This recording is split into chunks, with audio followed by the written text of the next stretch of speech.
Latest ആയിട്ട് നമ്മളിപ്പോൾ നോക്കിക്കഴിഞ്ഞാൽ ഡൽഹിയിൽ നടക്കുന്ന ഇഷ്യൂ ഉണ്ടെങ്കിൽ എല്ലാവർക്കും അറിയുന്നതായിരിക്കും. അതിനെതിരെ ഉണ്ടെങ്കിൽ ഒരുപാട് പേര് സംസാരിക്കുന്നുണ്ട്, ഒരുപാട് പേരുണ്ടെങ്കിൽ അവരെ സപ്പോർട്ട് ചെയ്തൊക്കെയായിരുന്നു സംസാരിച്ചുകൊണ്ടിരിക്കുന്നത്. അങ്ങനെ ഇരിക്കുന്ന സമയത്താണ് ഇപ്പോൾ ലേറ്റസ്റ്റ് ആയിട്ട് നോക്കിക്കഴിഞ്ഞാൽ പേളിയുടെ ഭാഗത്തു നിന്ന് ഇതിന് ഒരു റെസ്പോണ്ട് വന്നിട്ടുണ്ടായിരുന്നു.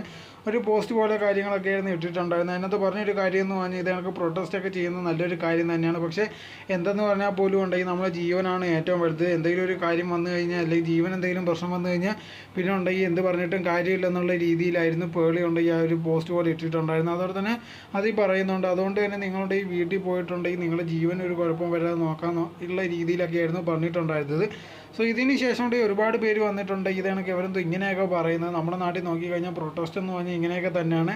നമുക്ക് മുന്നുള്ള ആൾക്കാർ ഇതേകണക്കുള്ള പ്രൊട്ടസ്റ്റും കാര്യങ്ങളും ചെയ്തുകൊണ്ടാണ് നമുക്കിപ്പോൾ ഒരു സ്വാതന്ത്ര്യം ഉണ്ടായത്. അതല്ലെങ്കിൽ ഇതേകണക്ക് തന്നെ നമ്മൾ കഴിഞ്ഞുകൊണ്ടിരിക്കത്തേ ഉള്ളൂ എന്നുള്ള രീതിയിലൊക്കെ ഒരുപാട് പേര് പറയുന്നുണ്ട്. അത് സത്യം തന്നെയാണ്. നമുക്ക് എന്തെങ്കിലും മാറ്റണമെങ്കിൽ തീർച്ചയായിട്ടും നമ്മൾ തന്നെ ഇറങ്ങണം. അതെല്ലാം നടക്കുന്ന കാര്യമല്ല. ഇല്ലെങ്കിൽ അധികാരത്തിൽ ഇരിക്കുന്നവർ അവരങ്ങനെ തന്നെ ഇരിക്കുകയും ചെയ്യും. നമുക്ക് പ്രത്യേകിച്ച് ഗുണമോ കാര്യങ്ങളോ ഒന്നും ഉണ്ടാകത്തില്ല. സോ ഇങ്ങനത്തുള്ള കാര്യങ്ങൾ സപ്പോർട്ട് ഇല്ലെങ്കിൽ മാക്സിമം ഇതേകണത്തുള്ള കാര്യങ്ങൾ പറയാതിരിക്കുക. എന്തായാലും ഇപ്പോൾ പേളിക്കെതിരെ ഇത് കണക്ക് കമൻസും കാര്യങ്ങളും വരുന്നത് കൊണ്ട് തന്നെ പേളി ഉണ്ട് ഇത് കണക്ക് കമൻറ്റ് ബോക്സൊക്കെ ഓഫ് ചെയ്ത് വെച്ചേക്കുവാണ്.